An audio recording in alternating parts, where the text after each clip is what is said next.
Ya, pemirsa, membahas lagi beberapa tokoh yang sudah melakukan pertemuan dengan Prabowo Subianto untuk mengemban tugas yang dititipkan oleh Prabowo sebagai calon wakil menteri dan juga kepala badan.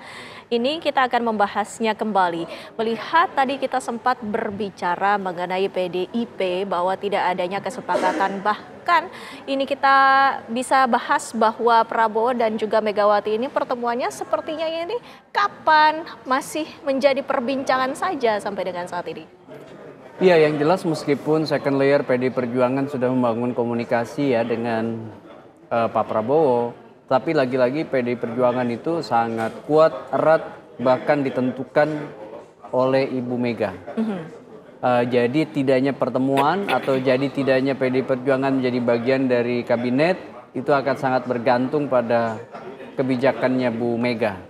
Dan sepertinya saya membaca bahwa kalau sampai tadi malam tidak ada wakil PDI Perjuangan, memang di fase awal ya. Ini saya sebut sebagai fase awal pemerintahan Pak Prabowo dengan konfigurasi kabinet yang tadi saya sebut berasal dari partai, faksinya Jokowi, tim pemenangan, kemudian kelompok teknokrat yang di-endorse oleh partai tertentu. Itu rasa-rasanya PDI Perjuangan memang sedang tidak berada dalam list di kabinet, tetapi apakah ini akan permanen dalam satu periode kekuasaan saya belum yakin. Ya, artinya bisa saja di awal banyak politik akomodasi pada orang Jokowi, ya, terutama yang pernah jadi menteri dan menjadi tim di circle-nya Pak Jokowi, ya. Tetapi kemudian dinamika politik dalam 1 tahun pertama pemerintahan akan sangat menentukan, gitu. Nah, tapi kita lihat bersama bahwa Pramono Anung ini telah bertemu dengan Prabowo. Ini artinya apa? Ya kan komunikasi politik kan tetap dibangun ya. Dan ya. Pak Pramono kan termasuk orang yang bisa bertemu dengan banyak pihak, termasuk dengan kekuatan politik berbeda. Terlebih saya lihat sebenarnya kan tidak ada masalah yang betul-betul krusial ya di antara Pak Prabowo dengan Bu Mega. Yang masalah sangat krusial itu antara Pak Jokowi dengan Bu Mega, kan begitu. Sehingga kalau kita perhatikan, ya satu hal yang mungkin menjadi catatan penting bagi publik adalah hari ini kita bisa melihat sejumlah nama-nama yang tidak merepresentasikan partai PDI Perjuangan, kan gitu. Dan tidak merepresentasikan partai Nasdem. Saya nggak tahu di yang nama-nama dipanggil itu ada nggak nama yang proksinya PKS gitu kan. Kan bisa aja dia profesional tapi di-endorse oleh partai. Betul, gitu. bisa aja diusung ataupun diusulkan oleh partai PKS, tapi sesungguhnya bukan dari partai tersebut. Dan kalau kita Gelora juga, kan lebih eksplisit tadi ya. Ya. Ada 2 dan posisinya tidak menteri tapi wamen. Ini juga merepresentasikan partai, ada di bukan di first layer tapi di second layer gitu. Dengan kemungkinan bahwa pemanggilan ataupun pertemuan Prabowo Subianto dengan sejumlah tokoh kemarin merupakan posisi menteri, apakah ini sudah dipastikan bahwa PDIP ini tidak akan mendapatkan posisi tersebut? Ya, dugaan saya begitu. Di awal kabinet, terutama di tahun pertama atau awal pembentukan, sepertinya PDI Perjuangan akan berada di luar.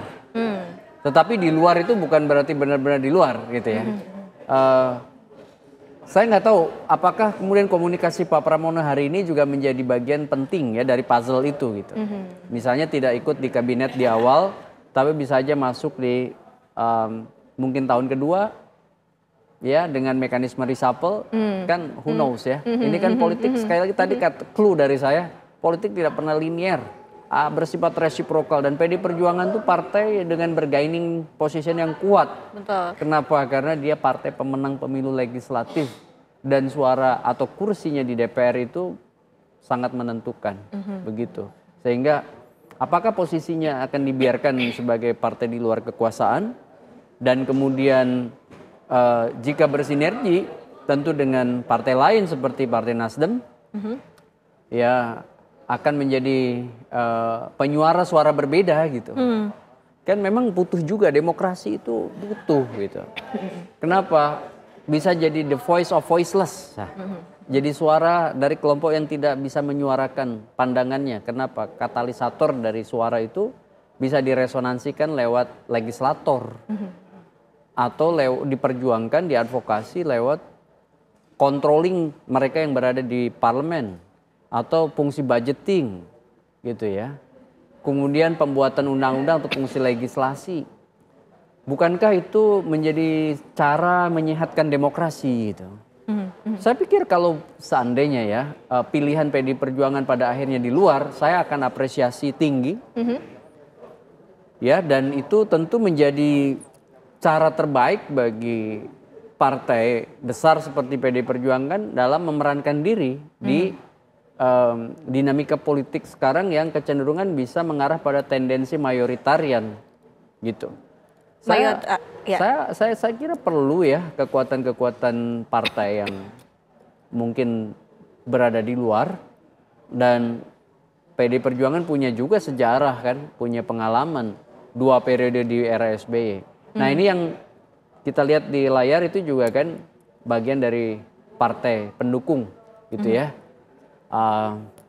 Dan selama Pilpres kan juga sangat mengoptimalkan peran mereka untuk pemenangan Pak Prabowo. Jadi saya lihat wamen-wamen ya, kalau benar ya yang dipanggil hari ini adalah untuk posisi wamen dan kepala lembaga, rasa-rasanya lebih banyak diisi oleh politisi.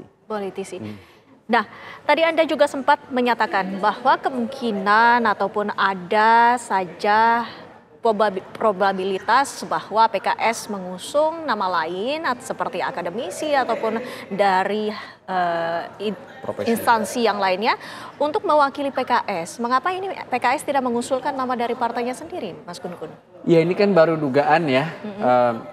Karena sampai tadi malam untuk posisi menteri kan tidak ada yang benar-benar eksplisit PKS. Kemudian di posisi wamen juga sampai nama yang barusan masuk itu kan bukan merepresentasikan PKS. Tapi lagi-lagi jalur masuk ke kabinet itu tidak selalu eksplisit partai. Bisa juga teknokrat, akademisi, atau mungkin aktivis di masyarakat seperti aktivis HAM gitu. Tetapi sebenarnya proksinya adalah proksi partai politik gitu. Diberi dukungan oleh partai politik. Ya seperti kita sama-sama tahu dari beberapa nama yang dipanggil itu kan ada yang dari profesional korporasi, dari profesional akademisi yang tidak seluruhnya betul-betul pure akademisi atau pure profesional korporasi, bisa juga didorong ya, di endorse oleh partai politik gitu. Dan Anda melihatnya apakah dengan nama-nama yang saat ini menempati posisi yang telah ditawarkan ataupun telah ada bargaining antara Prabowo dengan tokoh-tokoh yang hadir ini, sebagian besar dari yang sudah kita kantongi nama-namanya, apakah mereka juga ditempatkan di posisi yang cocok dan memiliki kemampuan yang bisa membangun negeri ini? Soal cocok ya dan sesuai kemampuan, itu kan kita belum melihat definitifnya mereka ditempatkan di pos kementerian mana. Kita masih menduga-duga. Kita masih menduga dari clue yang dikeluarkan oleh sebagian, oleh sebagian di antara orang-orang yang di doorstop oleh media. Ada yang eksplisit ya, ada yang kemudian CPM, Communication of Privacy Management. Ya, jadi dia mengelola pesan yang dikeluarkan, tapi ada beberapa yang memberi sinyal yang sebenarnya cukup benderang untuk ditafsiri. Tugas kita kan hari ini baru menafsiri dari apa clue-clue yang mereka sampaikan. Dan rasa-rasa sebagian diantaranya sudah mengeksplisitkan perannya. Ya, contohnya misalnya kita lihat seperti Pak Fahri Hamzah tadi udah eksplisit, Pak Anies Mata udah eksplisit. Kemudian misalnya Isyana baru clue-nya bahwa sesuai dengan bidangnya dia. Sesuai dengan bidangnya. Artinya tidak jauh-jauh dari dunia komunikasi. Mungkin. Karena dulu seperti Mbak Windy kan. Kemudian juga kita lihat misalnya Pak Budiman, ya Mas Budiman itu beberapa clue-nya bicara soal misalnya desa. Kemudian juga ada yang mengeksplisitkan transmigrasi begitu, ya kan? Nah ini ada Taufik, mantan atlet, ya Taufik Hidayat. Apakah nanti di Menpora, di Wamen pemuda Pemuda olahraga, dan nah, kita olahraga. juga nggak tahu. Kalau dia bilang misalnya ini sesuai dengan background saya sebagai atlet, ya kita itu bisa menduga juga bahwa dia bisa saja ditempatkan sebagai wamen pemuda dan olahraga. Ya, Gitu. kita nanti juga akan melihat seperti apa pernyataan dari orang-orang ini yang sudah tiba. Apakah nanti sesuai dengan lagi-lagi yang selama ini mereka terjuni ataupun sesuai dengan latar belakang ataupun ada beberapa yang menyatakan sesuai dengan passionnya. Ini yang menjadi clue-clue sedikit yang bisa kita gali untuk kemungkinan mereka akan diposisikan sebagai wakil menteri ataupun di posisi apa. Melihat ini nantinya ada kemungkinan 48 ya, berkaca dengan kemarin Iya. sudah ada 48 orang yang dipanggil, artinya kementerian ini akan berjumlah 48. Kemungkinan ini kita membahas. Iya. Nah, bagaimana Anda melihat ini? Ya, dugaan saya kementerian itu antara 46 sampai 48. Karena bisa aja yang dipanggil kemarin tidak seluruhnya juga menteri. Iya, Ada juga betul. yang wamen, Iya. mungkin sebagian tadi malam gitu ya. Seperti kalau kita lihat ada 2 orang yang rasa-rasanya diproyeksikan untuk pemberdayaan perempuan, misalnya Mbak Arifah sama Veronica Tan. Nah, itu kan bisa aja salah satunya jadi wamen. Bisa. Dugaan saya sekitar 48 ya. Tapi kelembagaan, mungkin lembaga bisa banyak ya. Kalau melihat rumors yang berkembang ya mungkin bisa 123 ya, dan lembaga negara. Baik.